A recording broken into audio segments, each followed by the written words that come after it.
Me say Kwaso. And I'm saying Kwaso. Ah, Kwaso is Kwaso. I didn't do ba. I'm a far from. Hey, no. Obama na no go from that ya go so te. Sam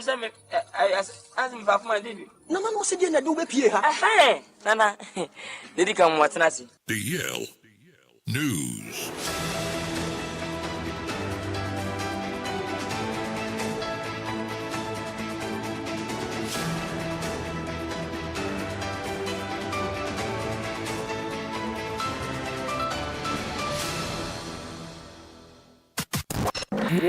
It's official. DLFM 106.9. Yamamo akwaba. Afrika siabwano enchirimu ankasa enyi. Ghana mampeni John Dramani Mahama make say ode adesre ede ato ebiman eko enyina danim senimanim yada.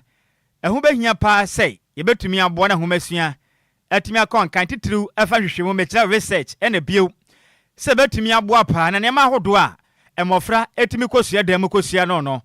efa so betumi abasoma bi man nyina danso yetumi atumpon akwaya nemum Ghana mampenen John Dramani Mahama decided to dwa emram na wonom ehye eye mfinhye duam eye African Higher Education Center for Excellence eye ACE dwumadie no enya na wonom ehye ho fa ewa Labadi Beach Hotel na wakra bopure matemum ana Ghana mampenen bemo boada ekase chirim sem es program no aboa pa mane matumi konkan edbe bi manyi pa ne senti sebe betumi awa bi mane ma konkan na aboa na yesika sima konkan ne ba homa de betumi aboa nesa no dwuma titiro no etimi akonkan ye pam Ghana mampene echiremu sem ehu behia pa sabe kobane kwotena classroom so osua de a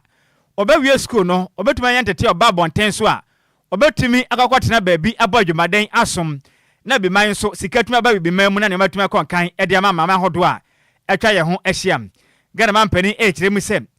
ya pass obekakotena classroom ekosua de pa sabe ekwasi apomo akwaje ntete enye nimde so obafia na unemployment na ekoso onya adwuma anye Ghana mampeni echiremu se wei emu akwa ne senti ebimanyi na dayemo ye ho maden se titiri no fidi dwuma no yebere ye ho eye dwumaden yabo ne matuma kon kana ba ne sade a edipo mu yesko munya dwuma ye no eso betuma te ye pam Ghana mampeni asanka se echiremu se enmanim yada edum pempenso bia abode mi nyansa pani fidi dwuma mpude ye hu dwumadi a ne ye mande asin chenti ye nyina ye mo ne manso ye mpaja no mo fidi dwuma so enko kana ma nyina ye sam dwuma se betumi abo ne mpa wi school a obetuma ye dwuma patuma na unemployment no eso tuma te bi mem Ghana mampene din sem ede to dwa. It's a model of distinction, fostering innovation, nurturing world-class expertise, and strengthening institutional capacities in critical sectors such as health, agriculture, engineering, and the applied sciences. Its transformative journey is a powerful testament to what can be achieved through collaboration in higher education. With over 80 centers across more than 20 countries, the ACE initiative has demonstrated that when nations, institutions, and development partners come together, the impact can be exponential. From advancing cutting-edge research in infectious diseases and renewable energy to drive innovation in agriculture and digital technology, ACE has become a beacon of regional integration and cooperation. Its results-based approach, linking funding to tangible outcomes, has not only elevated academic standards, but also driven institutional reforms, attracted global partnerships, and expanded opportunities for tens of thousands of postgraduate students across Africa. ACE has made universities more relevant to the communities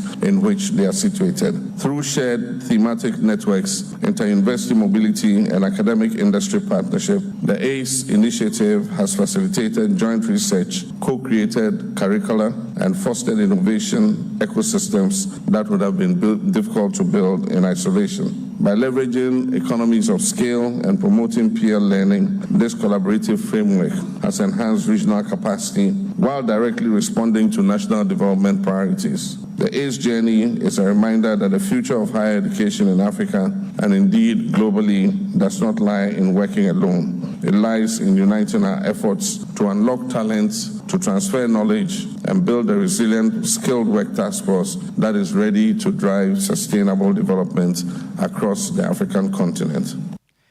Any awoti ye Ghana mampene John Dramani Mahama. Yanto akasiabone so na Emmanuel Amakofibu on na Minister for Lands and Natural Resources edin sama betuda kire se eyo mampani dada na nado danko Akufo-Addo ene na aban ebeka se omuto drones ne ebe ya beboa no modi ako eye galamse ewo man mu na oba ye ide enya ade na ni atwa eye drones ne so na okaya ye mfimpimienu ne du watwinim ana ye aban dada ka se omuto drones eye 200 na hoka eye 3 million eye dollars ne ebe betimi aboa na galamse ewo man ni mu no ombetimi akon esanso mugidi yefse drones ne de beboa etimi atwitwa niema ekoso ewo ye galamse site no sane ebe ombetimi aboa no metimi etwemu sanso na ye nipa be 150 no musua sane ombe operate ye machines yi ewo ye George Grant University of Mines and Technology and Waterkwa ewo Western Region no chirema abra mo ba be mu de nya de hu drones ba kokrampo emu 150 mpo ye de hu ewo man mu se eye adwuma ewo eye Ghana hanu ma chese no so ha adwin ye papa sanso na o chirema ya de hu behia pa se omo be issue eye new mining licenses e de ama omo wo eye mining site no sanso na omo wo eye forest reserves no sane be ya ebetimi aboa na ye mra hwebedwani e de ma ye elembele esanso e kai e kire se e wo so omo hwe se eye miners no ebedi emra so sane be ya eye fomagudi etu no mutu no ebetimi afa emra kwan so. I know that using modern technology is very critical in this work, and I think from here I'm going to see some geofencing activities you guys have done here and see how we can even make it bigger and expand it. Yes, there was reports of drones and other things. We interministerial committee, but I can tell you that it's probably part of the things we are looking at. I have not seen the drones since I became a minister, and I don't know exactly where they are. Maybe Mr. Isi will tell me where they are. But it is part of the many things that we are looking at. We have taken the most important step to make sure that the real issue that was the concern of the people of Ghana. How do we ensure that there is no more new licenses issued in Forest Reserve? And we've taken the heart of that in Act 2462. I am aware of the concerns that has been raised. And as a listening government, I can tell you that the Attorney General, working closely with the Minister for Environment, Science and Technology with our support, are looking at all of that. Exactly what must we do to take the portions which are the reason why the whole act was not repealed, take it up and repackage it. But what is good for the people of Ghana is that we move quickly to make sure we can take out the power of the president to authorize money in new forest reserve, and in 21 days that will become law, and nobody will have access to a forest. 106.9. Eni ya oti ye Emmanuel Amakofibu a na ye Minister for Lands and Natural Resources. Yanto akasiabo no so e ne yankoso anyire mum ewa galamsey sense mum na convener Edema Media Coalition Against Galamsey eye engineer Dr. Kenneth Ashigbe adensam ade atudwa ekiremisem onum de ntia Ghana mampene John Dramani Mahama ana afin so afo no ana wohwe efumagudie ensase ene akwaye so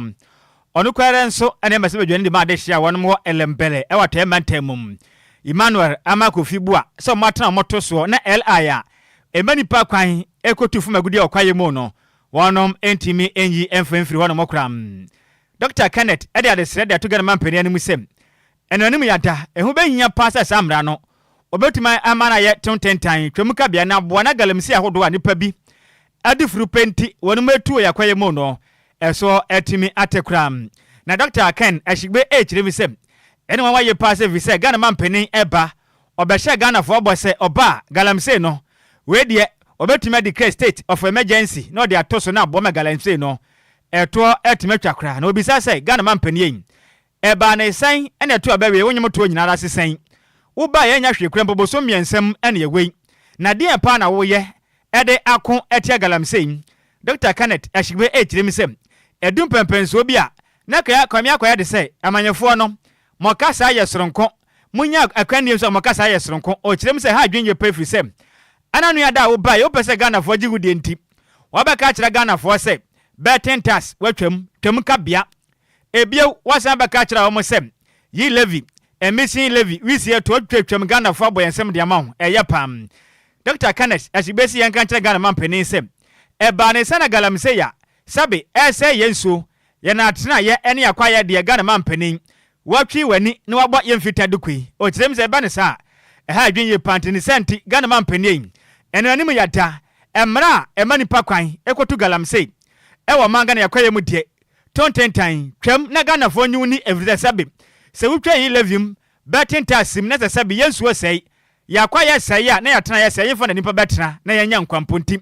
Dr. Kenneth ashibe kyerem se Ghana mampeni sabe sawdwe Ghana fo ho de manim yata emra ebata kwan hodo makwan mekotu galamse wo kwae mu de twam na mo na man Ghana ya ho to na galamse no asientumi to de nsem sei e de to nsentwerefo anim. We need to acknowledge the fact that there are some positive things that are beginning to happen. You hear about the Minister for Interior ordering the IGP to transfer all police commanders within the mining enclave. That's definitely a good one. And the fact that after they'll be on 3 months probation, and if they don't do what they ought to be done, the more transfers will happen. That definitely is a good act. For the minister to refer to Galamsey as a terrorist act, it's apt and rightly so, and goes forward to say that there will be no order from above and everybody will be dealt with. It's also a positive act as well. However, there are some very disturbing things that ought to be pointed out to the government. The fact that you have a terrorist activity on your land, but then the president is failing to deploy the state of emergency and use emergency activities to be able to deal with the challenges that confront us. I am completely disappointed that the minister would get such an opportunity and not call the Chinese out. I would have thought that the minister in this meeting would have given the Chinese the statistics going as far back as the time of Operation Vanguard. The number of Chinese people who are involved in the illegality. Yes, these might be people who want to be able to come and do the right things, but we need to point out clearly and call the Chinese out that a lot of their people are responsible in connivance with Ghanaians to the illegality that's happening. So yes, the minister said a few things, about enforcing the law, but he did not point out to these people that it is their kith and kin who are behind a lot of the images that you are showing on our screen, working together with their Chinese, with their Ghanaian collaborators. Any awoti ye aya convener Adema Media Coalition Against Galamsey. Neden engineer Dr. Kenneth Ashigbe. Imebunu bi omo ye NDC echitaifo ewe ye Kumewu constituency anu wa Santimemu akoye amanyoko no constituency ye office akosese niema esewani ensesa mekachiro eye computers nkonya apno ene documents ehuhie ni na yade omakọ akosese ne santokwa bi efa eye district chief executive a omo yi no ede ama secretary Kumewu acheso mani nje ho no enuti anomako akosese niema chese enya semketwa ewo honom ade nti na wuyi district chief executive na emebunu yesi ye ninje ho na wo ba beyi ede ama ye ne yete eye mantem honom nipa ye pe ana wo se wuyi no ede ema ye enuti no nam so amomako honom akosese niema na ye ochochofo ede ma constituency na ye Swale Olanto eye Yakubu ene semchofo ekasai ede fa eye basabasa ya esi wo ho. His efforts, contributions, sacrifice is not only recognized by the constituency, but also regional executives and some national executives as well. Friends of the media, permit me to ask, if NDC is given the DC position based on meritocracy, is Mr. Shamsu, who does not qualify to be the DC for Kumawu? What disqualifies him from being the DCE? If the grassroots endorses a person as the preferred and best candidate, is the NDC turning deaf ears to their request? Is the NDC giving appointments or positions based on origin, meaning where you come from? Regional executives and some national executives as well. Friends of the media, permit me to ask, if NDC is given the DC position based on meritocracy, is Mr. Shamsu, who does not qualify to be the DC for Kumawu? What disqualifies him from being the DCE? If the grassroots endorses a person as the preferred and best candidate, is the NDC turning deaf ears to their request? Is the NDC giving appointments or positions based on origin, meaning where you come from? Is that what they are doing? Eni ya uti ye eyo chochofo edema kumewu constituency eni wa santimemu eye Swale Olanto Yakubu. Yantu akasi ya bwanu swe ni yengusu anyiremu awa sante mantamuno emum. Na eye Ashanti Regional Chairman Michoji Treni edema New Patriotic Party MPP amayuku no asante mantemu eye Bernard Enquiries ya kondodo abono mrane say Chairman wuntimi. Odi adesra edi atogana mampeni John Dramani Mahama ni musanimanimu yada adeshia eja eshe wano maja padie wano stores ewo Kumasi edum blue light no ehu behia pass gade mampeni betimi akobwa wano mkura ma adeshie ehu etuma ha wano yepam chama wontimi echire musem ehu behia pass gade mampeni obetumi ada esuadia echire se adeshie odwuna mo ho every say sabe asantefo na adeshia ejashi wonu mamonso so eya adeshia wonom etua eto ewa santimamum chama wontimi echire musem Ghana mampeni John Dramani Mahama anya hwekura mpo no emiam ya hodo bi a eja toto mpotem oblanka be prema tai mu a kantamanta dwadifo eja to honom okoma wonom moa okopie mu ewa keta ne mpotem nso a okoye bi ne ba ne sen nansen eja to asantimantamu adumi watwi wani ede ama adwadifo yin chama wontimi echire musem Ghana mampeni ye biribi ne ehunu say yes adwadifo a wonom stores nyinada ehye ya kantamanto anase blue light adwadifo a wonom kan ye ewadum Kumase no wonom so mo ye Ghana fo bomade jadwura mo ye pa ne mo no so asetrem enkon kan enfama wonom chema wontumi echire mu sabe aboa wansra wanya hwekura mpo opusa ne nsam ti Ghana mampene oni bia de ma mo mpa ma mo bosin a emu bayafo na aboa na adwadifo yi wonom etimi ahye ase ede omutwanom chema wontumi akasa so de nase ede ama MPP amanyokuru mu akanifo na afi nso wonom asebadwafo de mo mmade akoya doye kese ede ma adwadifo mo ka atwam awadum eye edwabiem honom no chama wontumi kire mu sem wo makoso abadwumaden atadwumafo ya chikopembra mo bato bande sa paade wo makoso aboa medwa no wonom asem odwade ne so asase wode sem sem aton santrafo anim awa sante mantam no emu na so ka ma tu asempa no a eye etre aduonu enum nchichemu aduasanum o se adano meka kire wo se akomode me no ama mi bibi wa mama duane ani DLFM 106.9 wa mama mashayan ya yare wa me sika amfa nko ayansabia na dia MPP fo Agyei ya dia as a regional chairman mitna party na mu bo MPs na baso yewura Dr. Mahmoud Bawomi abaso ohene Canada Japan abaso aye national party Justin Kwadwo abaso anu obi na po mianga saminua na po abaso Patrick wa mabaso nu obi bia wa ba bia no yabo abaso na bossa de mamu no say yenya habada jese dwa no yesi asani ya haba yenya habada akaya sidi ba ko kra ya de bebramo na media de sradia sonko adi ama o mampanyini John Dramani Mahama say na daroma de oyama ketafo no de oyama katamantofo no Adwoa santimanso asantimanso so wadaroma wunu say etia tax pa eti ade ya hwehwe ne sa wobabra omo bosia na omo ase o madwuma mu ne krakra emo no ena chama wontumi kasemo ena wasa adesre ode adesre biu eto Ghana mampene John Dramani Mahama ni musem owura bi oyensemtweni ewa monone ne din ede Kevin Taylor na ochiremu a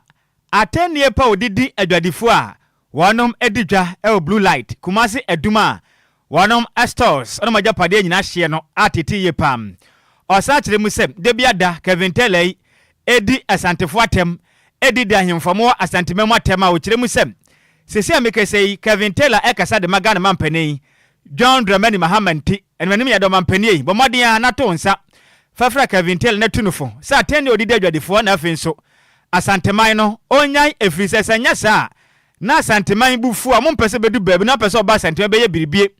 number soletiao anase obekọ otumufo nchen na asanteman beka kira wo se da bio o kasa manfo Kevin Taylor di yatem wanka hwenti no yempene o kirema emla so Ghana mampeni ebetimi akole Kevin Taylor to order no wetumi abana tendo odi asantefo na afin so adwadifo na tem no ontimi entwa so no so chama wontimi kire ne nsemu esei now mampanyi John Dramani Mahama masama sra ubio abrantia bi a friend Kevin Taylor ose wo kasa de man nanu dai abrantia bo asanteman 106.9 amanfo di awrahoi bemman soria odi atiami atam bemman Kevin Taylor soria ewo udimu odi dwadifo atam odi asanteman atam yewra Mahama odi kramofo atam yewra Mahama mesrawo sese campaign atam wona wo ya Ghana mampanyini enti yempesa basa bia besie yempesa basa besie abato na twam agese 2028 yebeto baba enti ade abeya hruba ade abedi dia santema atam ade abedi di yewra atam dia yewra Mahama abade sa yempre yempesa ubeba hasai na uba yewra ha no na santema ya bochi say ma onko ho anuti ana o mampanyini yasra wo sai wo mo mudidi adwadifo atam no sabe anya wo mo na bese ha entete ya 106.9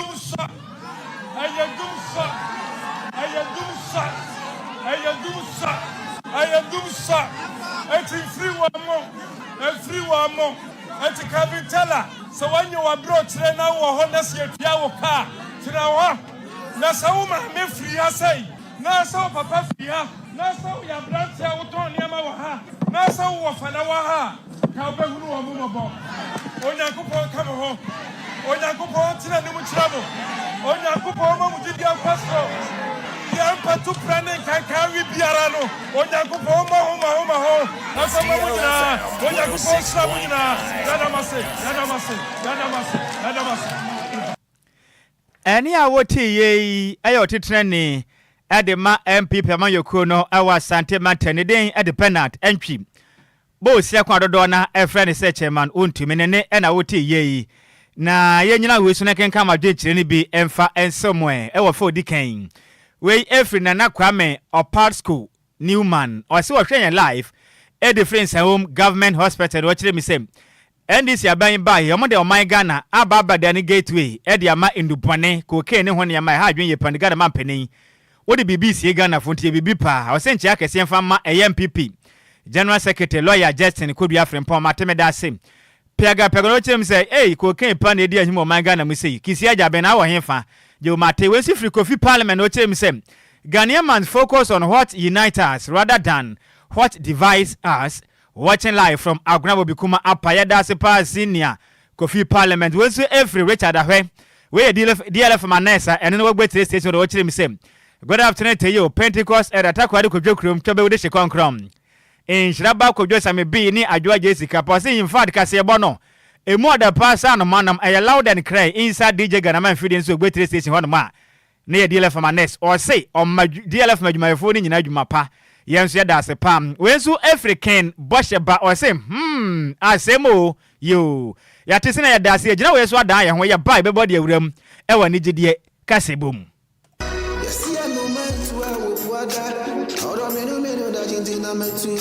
Makwantu ohunsam eye medadwen nanso meyensam tronenti menya adaje ye hwehwemu ekohu Sunday Sam's Consult na wonum nti ende metimi ba menya brani adaje ekenkan ye eye investigations about womo ana mehu se wo apply for visa assistance a emfeli efri se wonum ewo track records madansi die nie mamini ntreo Sunday Sam's Consult edi Britia webi ebeje wo visa amawo se wo United Kingdom, Canada, Dubai, Poland, Croatia, Nafe Kradie, Serbia, any Greece in so abeka ho a work permit etechere. Ma menchire wo mo echere kwan. Sunday Sam's Consult ewo Ofanko barrier, Asofan, our Ben Wise Park Hotel, ewo Asofan New Station hono a. Phone number 0244 291546. Email address nso samuel626@gmail.com. Yeti ehudi enti, we connect dreams with opportunities. Emanenye wadwendwen, frɛ wonom na nso bedi adanse media. DLFM 106.9. Yamamo akwaba afeyentu akasiebo ne so ewe nigedie kasiebo ma na kwasi oten eye Ghana nyumtuni a wagidin ye papa ebe Facebook post bi a chese oba eye gospel music industry ni ma yade abone pa de ebi ekoso wo honum ye pa esanse yade omode ne album ekọ eye asieye ekọ kanchi gu so sane ebe ya eye ne shine no betimi ablock no ana chese eye abon de ba ye tse I win God they bless me ene ne keka hu bebre no nkrofo bo amodea so betimi abre na se sanso so mu hu se usuro nyankopɔ na se dwumadie na wudi na betimi aboa mo akɔ anima na mo pese omo nsewo na enu achi na eye Esther Smith eba na be comment wo post na so na o che se eya mpaye papa esanso no anka sakrando omo de no afamu pen na emomu ye janiu na se obomode abo mpaye a ebeboa esanse Bible na anka sampo se ye mo mpaye wa bra ye mbre na wa ubo mpaya ubehu ne ekoso ewa abrabo mu nyina ehu hia se eyesofo bia beba be ka che ne ekoso ewa abrabo mesanse nkrofo ne na kunye papa sane ebe ya nko betimi agya anyom to no wakọ tena ne ba bi adwe ne ho na emom empaiba obonti ne wantimi enjai no mo hwe na se omu ntimi wa no mo de afa eye relationship mu sanso na osika semu bibi biara be ya wa abrabo na chese omo de wo FM sane ebe ya wa bem betimi abu ne wagya anyom to na oto no into de eye kafra mani nua be me sansade we de gospel music industry ni ewo mu ye papa into so ye jeni we ommomode an no mo mpaye no nto anadwuma so sanse nyankopon de obo mpaye kire na bibia ebekoso ye de amano esikanti we ye gospel industry ni muni on omom toto to anyotofo na omoto nyamenyomo no omode no ana motu nduru na wo be ko wani ma am say secret bi no mo ye pie yo si ye che si ye de wa ha o bia be bia ene ye wonim ye ntie we mna sisia ayu ne wo secret wa ho me ba 21 kan no kra me secret ayu ne wo secret wa ho me ba chan e de secret me ba so ta ma ka kire me se oya man se adwuma we identi one ne ile ni ja ye ni se ono wo kwa anadwo nti bi wo ha ewo man no abafiri nti obai na be ma foforo ne ne yele no eda catch me crazy you ma mo me kusia won't me modua because moto jabanjo mo bodua kure na ayi omo hia serious players pa empire na gye ngosira tumi no nte sa de a ehu se mo moto jabanjo mutu edu mo su mutu nduro se obetu nyamanyama na okwa nanim a eye mo ya omoto secular we ne so anya den ayi me nua ba ne den ede adepa adobia o se wo hwe live edi free aguna duakwa o se mompo amoto nyamanyama kura mu na munie wensu Efri Charles Mante senior man US man to say o se nansenye de ha adwenye pa o say quite recently the victims of the Ashanti market fire disaster openly rejected help from the minister. Chairman Untumi's Bible quotation is out of context in this situation. Half of a loaf is always better than none. Anyway, and a senior man Charles Mante ken say minister kono ko yawa do ya mo se mompe enti mo reject e nanso ne Chairman Untumi quotations ahodo a wuyi se afi de mu hia mo na de na mpese mo kire sen we every senior man Charles Mante DLFM anese no ewo US mountain so senior da se pa say na mo soma Donald Trump nso wanya kese be wuti yankopon ka ho pa na dwumade an wo bo e de tire chi we ye senior man te ye mo mpa ye mfama ayi gospel musicians na why tie we Erade say ya wo mo say no say ya no my brother be ye say ya no my brother be ye Erade say na be ye Erade we are your big Yankopon you have done it before and then you can do it again Father arise anybody that is involved with it will pay with their life anybody that is involved with it they will pay with their life Father arise if you don't arise Father then I will never save you again Hey, mo nsum ni bio. Sikandi de asie ni. Enti omompa aba ne yabo na ebi kura se Yankopon ansori o mo nsum ni bio kura. Enti am to fo na yesra mo efri na eko santa wantawa ne munyai efiza mo yanyamenyom na moto. Ti se mo yasa ko fitela bedwa. Wan hwe ode mego ba beto mo nyom to. Sana ko fime boa. Samba to yam na betu nduro dia ebufu a ma so be yehye. Enti na yesore su hwa na eba. Nana achire mu hima radio mu ya santua